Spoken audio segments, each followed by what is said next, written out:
At first light, the slag heaps were just shapes, black humps against a washed-out sky. The villages Bilimontani, Maricourt, Salamanzur, still in their morning quiet.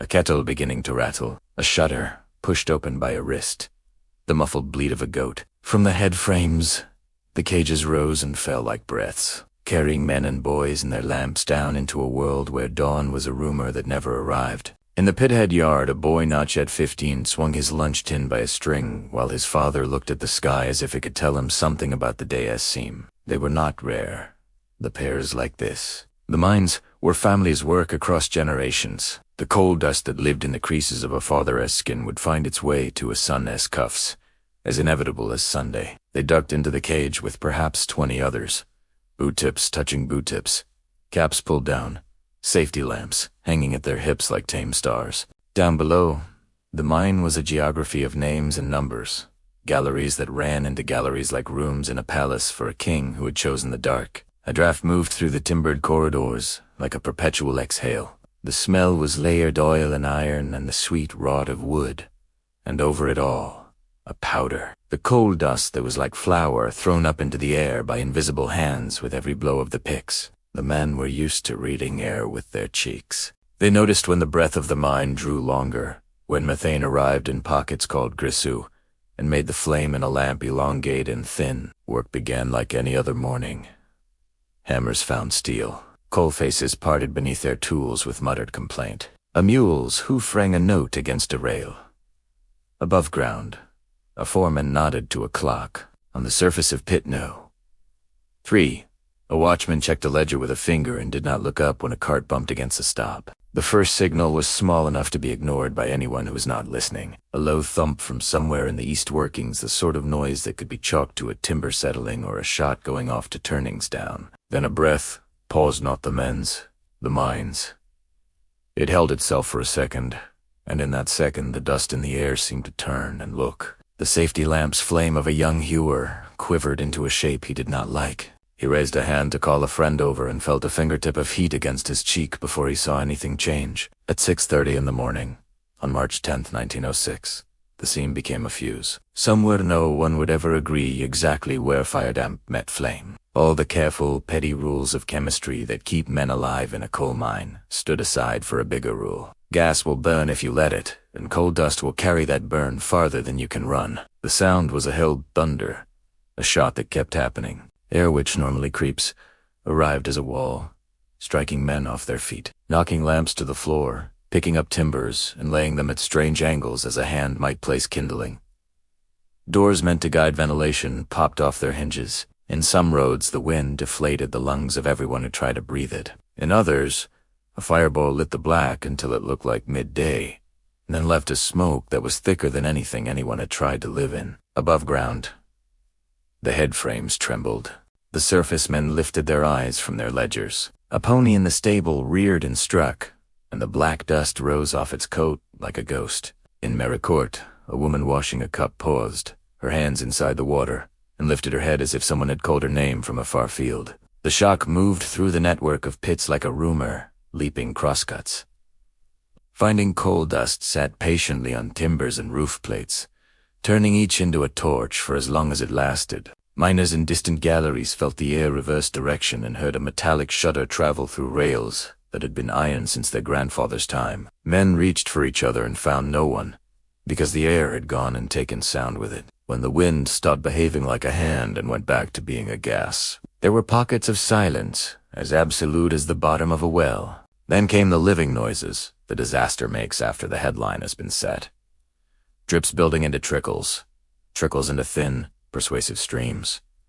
Timbers complaining and choosing. The skitter of stones finding new homes down in clins. The coughs of men who were unlucky enough to still be able to cough. On the surface, the first cages that came up were empty or carried one or two men who looked as if their faces had been smeared with oil, their eyebrows gone. They hacked and retched soundlessly for a while and then spoke the names of co-workers as if begging for a roll call that would bring them back. The yard filled with wives with aprons still on, fathers in their work shirts from the railway yard, the baker with flour on his shoe. They read the faces of the men who had escaped and did advanced mathematics, no school teaches, How far down had this one been? What time had he gone? In which gallery was he meant to be? The head engineer, straight-backed and impossible, asked for quiet and got only more voices. Below, the rush had done its work.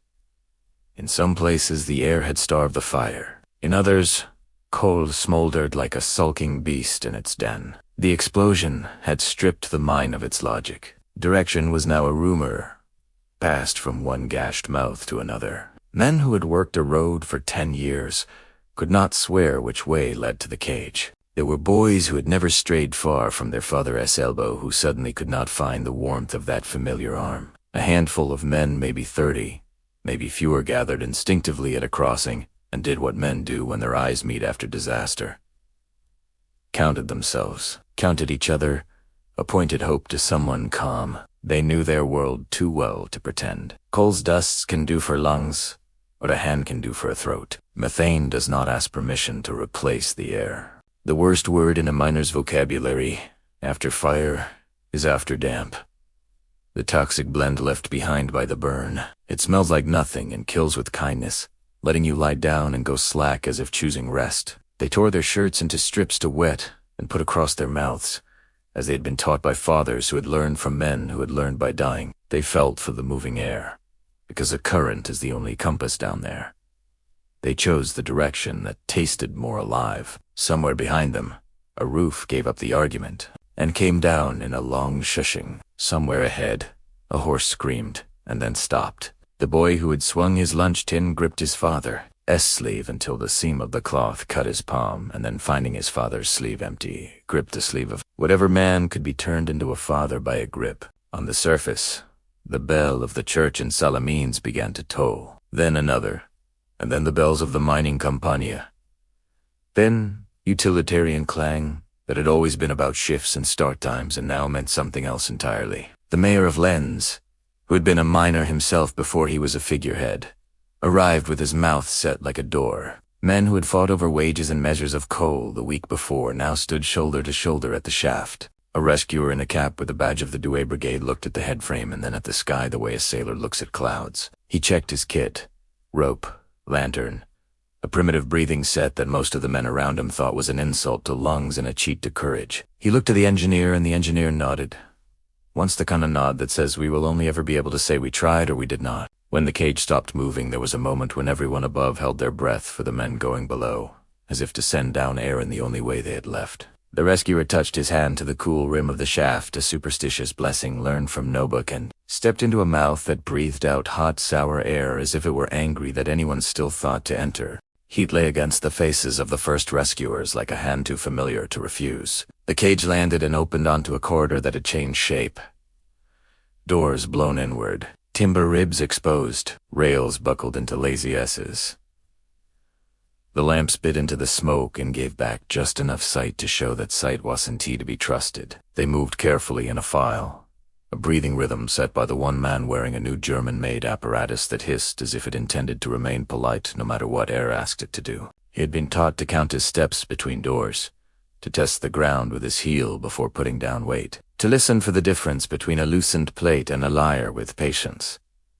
He had a twin upstairs who had told him not to be noble. He had promised, then shouldered the hose anyway. In the first 100 yards, they found no one. There were tools, fallen where hands had released them, and the quick, unhelpful evidence of bodyscaps knocked off and lying in a neat line as if men had napped and left their hats to mind the time. Past the second corner, they found a man whose back had been turned in the instant. Arms raised as if to cover his face. They covered his face for him with a scrap of cloth. At the first junction, everything changed. The airflow, which had been a sidewind scuttling along their ankles, turned into a firm push in the chests. Breathing reversed. The rescuer with the apparatus lifted a hand for the line to halt. "Afterdamp," someone whispered as if not to wake it. They waited, feeling the gas micket's dull request in the head. "Lie down, lie down, lie down." The instrument on the rescuer's chest, simple as a child's toy, swung its needle toward danger. They retreated 3 steps, found a pocket of less murderous air, and stood until their pulses were their own again. Above, the yard filled with women. Handkerchiefs were knotted into bowls, half anxious, half ready. For a fight, Children shook loose from hands and ran up to the rope's edge to peer down into a hole that offered nothing to the eye. Men with horses and carts began to arrive with planks and picks and ropes, as if there was still a world where wood and muscle could lift what had fallen. At the company offices, men with clean cuffs argued in a grammar of hours and seam maps. There had been a fire in a corner of Pit 3 the day before, perhaps poorly extinguished. There had been a pocket of gas noted by a supervisor who had written it in the book and not raised the alarm. There had been a rumor of a shot fired into coal dust by a man with more confidence than sense. The arguments were not about the past yet. They were about what it meant for the next hour. Which doors to shut, which to breach, whether to try to reverse the current of air back toward the fire to starve it or keep it flowing to push the smoke away. A decision here might mean life to someone 1,000 yards away or death to someone close. Inside the dark, a second file of men made their own plan. They were not rescuers. They were a cluster of survivors, 12 or 20 or 30, depending on who breathes long enough to count hand. They'd found a pocket where the air moved enough to justify hope. They made a barricade of boards and coats to keep the bad air on the other side. A child's fort built against a thing that paid no mind to children. They took stock. 2 water flasks, a tin of cheese, a piece of bread that would not last the argument it started. People spoke without moving their jaws to save air. Someone said the word pony and made a small sign with his hands indicating direction. Animals have their own contracts with tunnels. Ponies know doors and drifts better than men sometimes. They might find one tethered where the rush had not yet come. Water in a bucket, a living warmth that could be leaned against. The first day, everyone thought in clocks. If by noon, then by 2, if not 4. Above ground, a prefect arrived from Arras and had a short, dry conversation with the company chief, the priest, and the mayor. He looked at the line of women against the fence and kept his hands visible. A military detachment from Lille was summoned because crowds are as dangerous as gases after the first night. Inside, the second day came without a dawn, arriving instead as dizziness and anger. There are 3 things to fear in a mine after an explosion: the gases, the falls of roof that come without music, and the fires that will look like friends long enough to take your sight. A man who had made it a point never to speak at work began to say the name of his youngest daughter and would not stop. Another, whose hands had been steady as tools for 20 years, began to shake so that every drop they tried to sponge from the roof with rolled clods fell back to the floor. The boy curled his body into the shape of a memory pressed against a father who was not. Thereon slept in the way that children do when asked to set the world aside. Above, the first funerals began before the first rescues had finished. Bodies came up wrapped in what cloth could be found. Clothing was precious and would be washed and worn by the living. The church bells tolled without calendars. The yard's noise changed as the day moved. In the morning, a hand-to-mouth prayer. By afternoon, a sort of studied silence, as if the crowd had been told not to spook a horse. By evening, a low hum, as the women, tired of any delay, began to recite the things they would not forget and would repeat at the pay office later. The rescuers found 3 men huddled by a ventilation door that had not quite shut. They had been given air in the smallest way. One raised his head when the lamp arrived and began to weep in a sound that choked itself halfway, his throat too raw to finish. They strapped a breathing hood on him with a tenderness that would not have made sense at a bar on Saturday night, then walked him, slow as a lesson, toward a shaft whose position they knew only by the dream of a draft. At the shaft mouth, the crowd surged and was pushed back. The first rescued man was lifted as if he were a banner. He did not look like a victory. He looked like someone who had been dug up wrong. His wife made the sound that knives make when sharpened, and he put a hand up to stop her throwing herself into the hole. He said nothing but squeezed 2 fingers of her fist with a delicacy that made everyone within 10 yards look away. The attempt to push air different ways took its own toll. Every door moved meant different pockets, lived and others died. Rescue leaders stood over a map smudged to blur and made choices with a stick. Here, one would say, tapping with the wood at a corner that smelled like a machine shop. If we open here, we ease this. If we open here, we feed the fire that sits like a king in this chamber. Above them, the engineer who had lost his voice to smoke left the room to cough until his stomach hurt and came back to nod. When asked if he agreed, on the 3rd night, Gas pushed a team back and then chased them into a pocket where their lights went to pins. The man with the apparatus gathered 3 bodies against his chest with his arms and carried them the distance to the door without letting go. When he came out into better air, he lay down on his face on the floor and let the apparatus hiss next to his ear because it was the only sound that made sense. The mine was not a single place anymore. It was a set of rooms and stories, separated by folds, connected by rumor, each with its own weather and set of laws. In one, a man boiled the leather of his boot in a can to make a broth. He told others not to drink because he wanted them to drink it and live. In another, a rescuer sat with his back against a door and refused to move, while a second man knocked a hole big enough for a shoulder through a board that had been nailed by a boy he might have known above ground. In a third, a coal pillar that had held up a roof for geologic time finally made a decision and let go, and the roof came down with a gentle, killing patience, whispering itself into the shape it had always wanted to be. Near the surface, at the edge of the yard, a journalist from Paris lit a cigarette and wished he had more than a paragraph to offer his editor. He was told not to use the words that the women used, the ones that named names and blamed hands, to stick instead to numbers and atmospheres, to call it an accident, when the only honest word anyone near the fence could find was failure. The second morning of rescue broke over a landscape where people had stopped pretending the disaster would have the courtesy to end by Sunday. The head frame threw its shadow across a yard marked by muddy footprints that had not yet settled back into a pattern. Somewhere down below, a man put his hand on the rough timbers of a barricade and felt them vibrate with a tiny, regular miracle. The tapping of a tool on metal to turnings away. They followed the sound like hunters who refused to run. 3 taps. A pause. 3 taps. That quavering patience that means a man knows he is being listened to and is using all the life left in his arm to speak. The rescuers worked by feel more than by sight now. A sack thrown over a lamp will make a different shade of dark, and sometimes that shade is what saves you. At the second barrier, someone had written in chalk, "We are 8. That was a message to a future.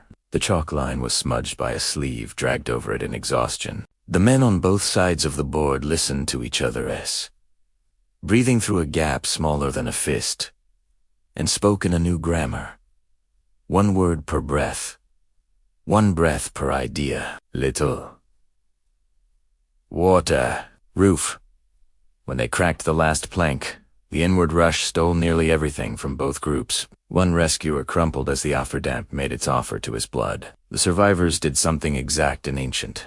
They shoved him out through the hole first, before any of their number, making sure that the man who had brought air paid less for it. Then they crawled into a corridor that had been there since boys, and was now a stranger they were trying not to wake. Above ground, the news that men had been found moved through the yard like fire through dry grass, and then stopped at the edge of the fence, as if repelled by a pane of glass. The crowd made itself quieter around the fact. It could not bear to blast that fragile thing apart with its own noise. When the first of that group was lifted out, he raised a hand, not in a salute or a gesture of thanks, but to shield his eyes, making with his fingers a shelter between himself and a daylight that had forgotten him. The company made choices under a pressure that does bad things to judgment. There were areas that a cautious man would not enter without inviting death to supper. There were areas that might have harbored dozens of men breathing the thinnest soup of life, if only a door had stayed shut. Secondary explosions, little flashes of hydrogen and gas in trapped corners, slapped rescuers across the backs of their hands and sent them swearing. Backup ladders leaving behind the sound of their own boot heels that would be heard by men they had not seen. On the 3rd day, a delegation came from across the border. German and Belgian rescue brigades arrived with equipment that looked like fantasy to men, used to tying a wet rag across their mouth and calling it luck. Full breathing sets with polished brass and thick hoses, helmets shaped like an idea of safety. Their presence had a political shingaramani.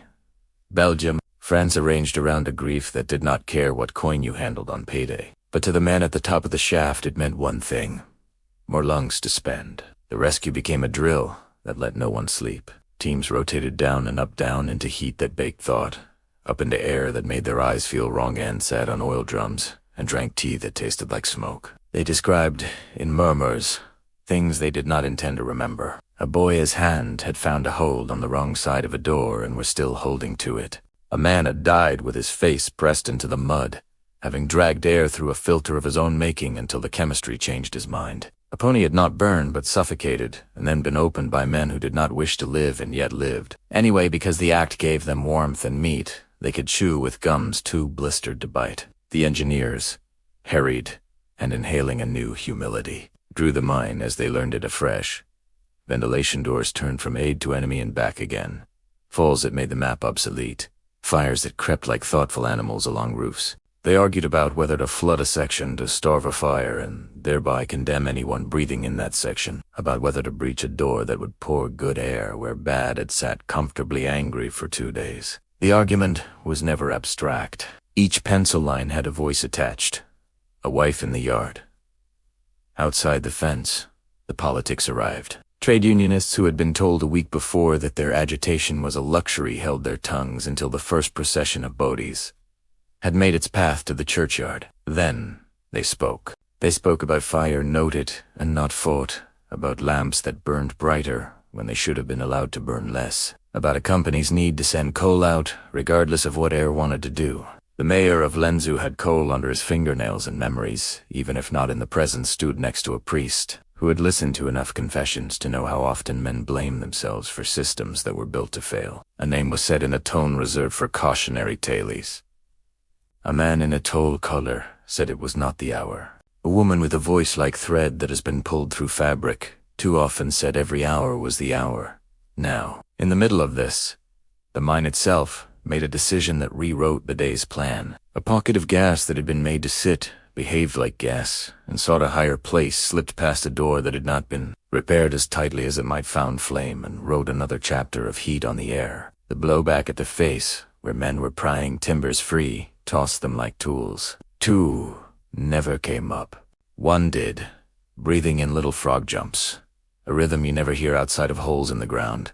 A new species of breath, born of bad circumstances. He was alive enough to hear someone tell him that his partner had died bravely. He nodded as if that answered an unrelated question, and fainted as if entering a room. The story they told each other in the dark beneath the dark was now complex enough to deserve its own map. The survivors, those who had not yet been found, learned to read air currents by the way the smoke from a match burned in a cupped hand. They learned to listen for distant falls and place themselves on the far side of walls that might not be walls at all, but heaps of coal waiting for gravity to remember them. They learned, more than any other lesson, how to carry each other. The man at the front would go to his knees in a passage barely high enough to crawl.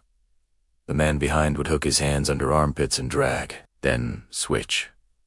Words were expensive and kept in a purse. On the 5th day, a decision was made that felt like a knife. Company and officials, looking into air readings that were numbers in cruel columns, halted entry to certain sections. The rescuer with the apparatus stood at the lip of the shaft and swore in a whisper that considered every vowel. He would not be allowed to make a second try at the door he believed had voices behind it, he told himself, because a man like him needs a story, but the pause would make for better tries later. He told himself wrong, and then had to stand in that wrong as the sun made a show of setting over machines that would not stop turning unless men in uniforms put hands on switches. Out in the road, beyond the fence, men who had lost brothers and friends in the shape of their own lives took their grief and smoothed it into a purpose. A strike was called first in these villages, then across the coalfield, then outward like ripples, until there were men 100 kilometers away saying they would not go down into holes until the men in these holes had been accounted for. Paris listened, because Paris listens when minds stop.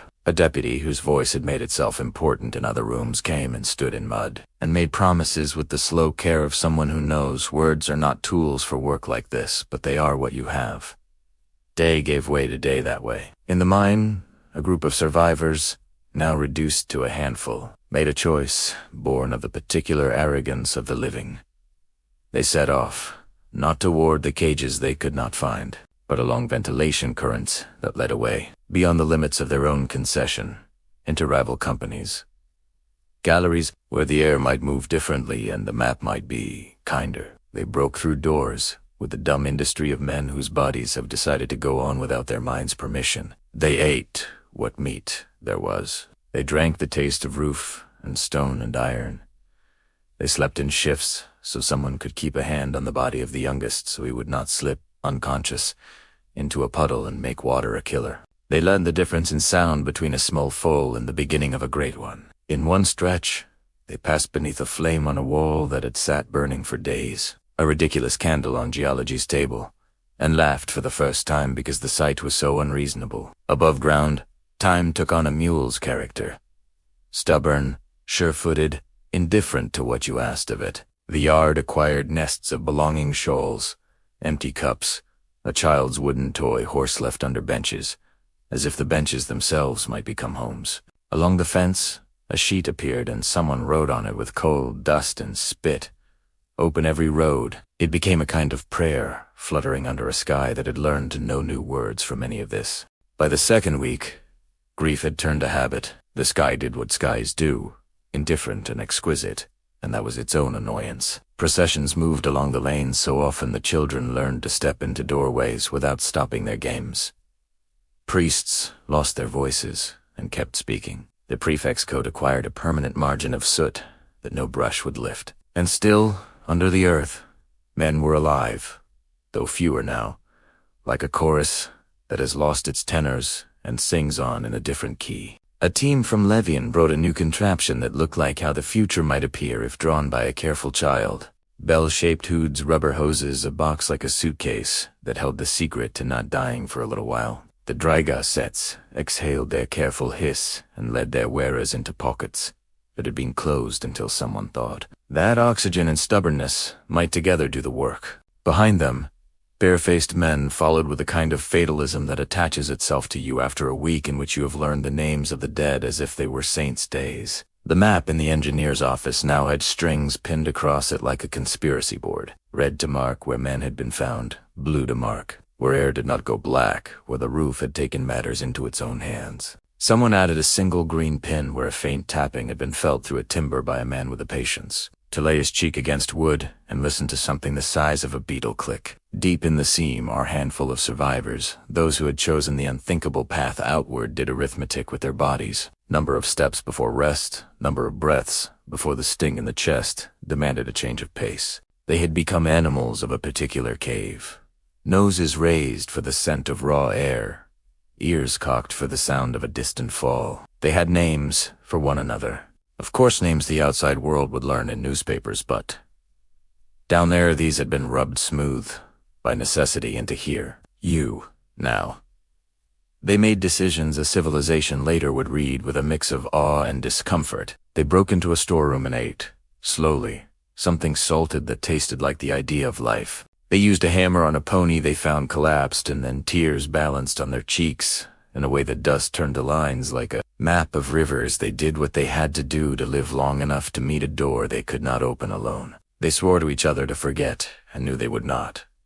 Crawling through a low drift, the boy no longer a boy in any way that ancestor spirits would recognize, put his hand in water, so cold it burned, and lifted it to his lips with a reverence he had not shown to any priest. He sloshed his palm so the man behind could see the dark shape of it, and shared that sacrament in a language older than any he had been taught in school. Above them, the strike had spread. Imparis.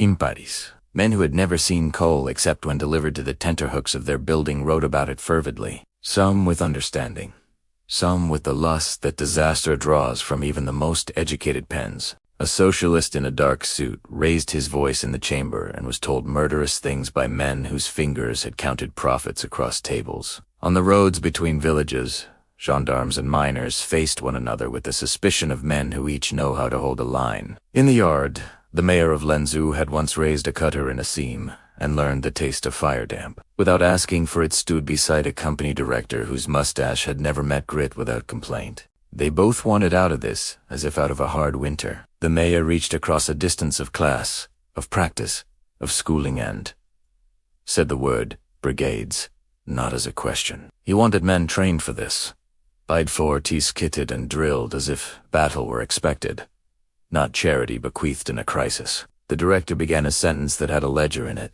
and the mayor cut him short, showing him the fence where names had been written in coal and spit, whole families compressed into thick, wet letters. Underground, a ventilation door that had resisted the survivors' careful, exhausted tries gave way like a rotten tooth under pressure from a wedge. The air on the other side was both worse and better.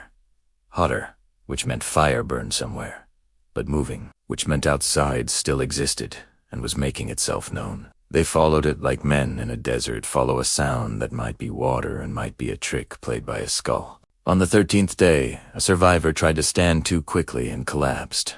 Legs gone on strike after weeks of service. He was carried by the armpits without pride.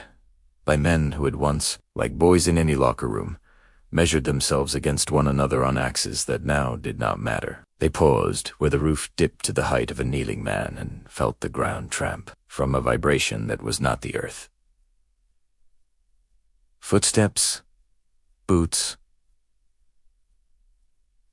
a knock, signals on wood 3, then 2, then 3 again. In the office, the needle of a barometer on a shelf had become an oracle. Pressure changes telegraphed themselves through the mine in ways that made no sense to anyone except the man, a former lampman, who had made a habit out of noticing. He pointed at the small shift and said something is breathing in there, not entirely as a metaphor. Rescue. Teams that had been directed to a different gallery were turned at the last minute like cavalry, learning the enemy had a better hill. The last corridor before the old workings of another company abandoned. Barely propped, a museum of wrong things had been blocked by a door built when men wore different hats. It was thick. Its hinges were blankets of rust. On one side, survivors with no breath left for shouting beat at it with a pain that had learned to keep to itself. On the other, rescuers with more tools than sense narrowed the field of their effort to a circle the size of a soup bowl, because it is better to make one doorway than to batter a wall to death. They could smell each other now. The sour of men who have lived too long on adrenaline and thin air. The oil and rubber smell of hoods that were the only reason some of the rescuers were upright. The last plank came free with a reluctant squeal that will, when you hear it in your dreams, make you sit up. The air equalized between two worlds with a humility that it had not shown for 2 weeks. A face appeared in the gap that looked like a skull until it blinked. A hand came through, fingers swollen and peeled, and found a wrist that was not your own. Above ground, people had been told not to expect miracles. Miracles, being contrary creatures, arrived late despite all that wisdom. A runner went from the shaft mouth to the fence with a speed that might have broken his ankle on any other day and shouted without words, more gesture than meaning. The fence moved like a cloth in a breeze as bodies pressed forward and were pressed back. A woman who had lost one son and hoped for another put knuckles into her mouth and bit. This is the part in stories where instruments swell. Here, the sounds were screws on wood and a man saying, slow in a voice that had forgotten all the other words. The first of the survivors came out like someone unfolding himself from a suitcase. He did not look around for faces. He looked at the sky with an expression that a painting could try for and miss. Behind him, another, carried like a child, and behind him a piece of pony harness, still tied around a waist, as if it had been a rope to life. They had made their way like water makes a way through the softest parts. Test by test, a physics of endurance. In the yard, the mayor's face did something a face should not have to do. The company director cried as if it were a disease. A rescuer set his apparatus down carefully on the mud, as if it had become a friend, and not just a machine, and then turned away and sat hard on the steps of a cart to look down and learn his hands again. They kept coming, fewer than anyone had dreamed and more than anyone had the right to expect. A handful scraped from a tally that had not been designed to admit subtraction. The crowd did not cheer so much as exhale, a held breath put down like a heavy sack. Nurses who had been drafted from kitchens and shops moved with competence borrowed from training manuals. The air around them suddenly a theater where skill mattered more than prayers. Broth appeared. Blankets were materialized from nowhere. Someone put a glass in a survivor's hand, and he looked at it as if glass were the luxury and water the plain thing. In the days that followed, a last survivor emerged. Later still than the group, having lagged, lost, taken a different turn in the underground night. He came up into light with a dazed dignity that had no use for reporters. He went into a room and slept for a day and woke with names pressed into the inside of his skull like writing, left by a pencil on top of a pad. He repeated them, a rosary of the living and the dead, and the names spread through the villages, attached to bodies and to the holes in families where bodies had been. The ledger of loss settled into numbers that can be stamped on stone but never grip the actual breadth of a day. More than 1,000 dead, 1,099 by the grim official. Count out of nearly 1,800 underground at the minute. The fire damp took flame. Lines in the ground separated this tragedy from others by inches. A door that held, a stone that did not, a breath that came 1 second late. Coffins moved past the church in rows that none of the children had imagined possible. Maricourt's graveyard grew by fields. Men had to be paid to dig because the living cannot do all their work for free and still live. Anger laid its hand on the nation and held it there. In the northern Pas-de-Calais, coalfields. Miners struck not just because death had taken an obscene dividend, but because of what the accident had made vivid. Fires noted and smothered with paper, safety lamps that gave too much comfort when open flames still worked companions' tables. The arithmetic of output used to excuse shifts in the face of rumors of gas. The strike spread and made itself a lesson, not in molten rhetoric, but in 8-hour days, debated in serious rooms, in accident funds accounted for in the light. In Paris, on platforms where the air is always good, men with clear lapels spoke the name Courrières, and meant it as a kind of continent, a place on a map that the nation would have to cross, even if it was dark. In the immediate aftermath, some promises were kept because they could not be weakened. The mining companies agreed to better pay for the families of the dead. 2.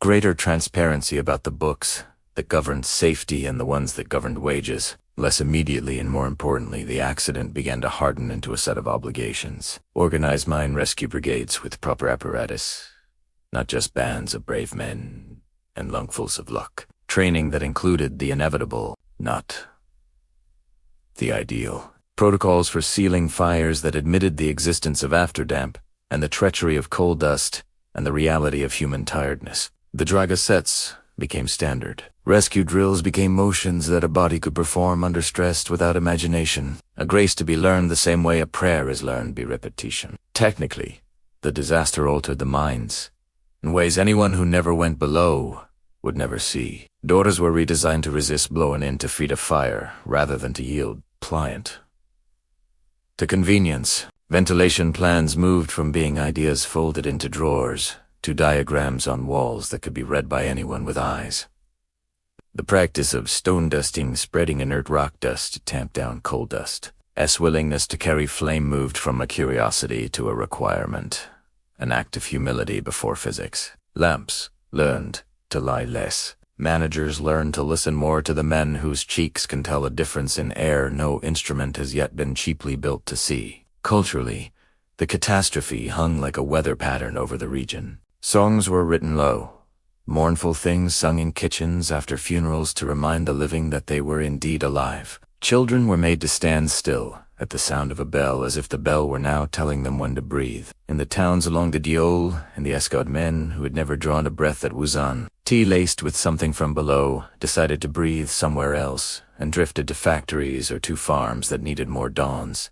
Others went back down, because the seam does not forgive neglected work and because hunger can make a principle look like a luxury. Years later, in 1983, inside a different country at a different disaster, a camera lowered into a damaged reactor core would show the geometry of ruin. Everyone who saw it would have a private thought unspooled from the same reel. We do not see our disasters while they are happening, only the instruments, poor translations, and the outcomes. In 1906, there were no cameras sent into seams. There were only the faces that emerged, the numbers written live by coughs and funerals and plates set for fewer people at supper. The mine at Courrières, reorganized, renamed, rebuilt, continued a life that profits demand. The headframes remained. The black mountains of spoil sat like punctuation around the villages visible to children who would if they stayed. One day explained them to their children with a shrug and a verse. This is where the ground gave us what it had to give, and then asked for rent. The graves at Maricourt and Salamines and Billy Montoni took on their green, the grass doing what grass does, indifferent and warm to the feet in summer. The stone, with the bare number 1906 gathered lichen, in a pattern like writing you do not know the alphabet for. What happened under that ground works as a kind of parable only if you let it keep its dirt. It is not a story about villains and saints. It is a story about systems and their human contents, about a molecule of methane that meets a lick of fire it should never have met, about dust that does not love us or hate us but will carry flame like a child carries a rumor if we let it, about doors meant to shepherd air, that become mouths for it. About rescuers whose heroism is the practiced kind, the repetition of steps learned on tired nights. About mothers who turned fences into altars with their hands. About boys who came out men without ever deciding to. Stand, if you walk there now, on the spoiled heaps made pretty by decades,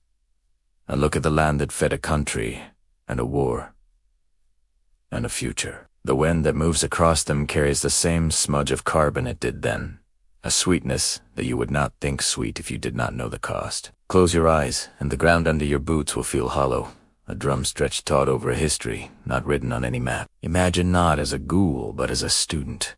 The men who sat in the dark and measured the world by the warmth of another man's shoulder against their own, and by the direction smoke blew in a cupped hand. They are not ghosts in the way stories make them. They are the reason doors open the way they do now, the reason a rescuer's hoot hisses at his ear, the reason a child in these villages can learn the names of chemicals in school and the names of flowers in a field. When the mine collapsed and fire moved like a thought through the galleries, there were nearly 2,000 people underground.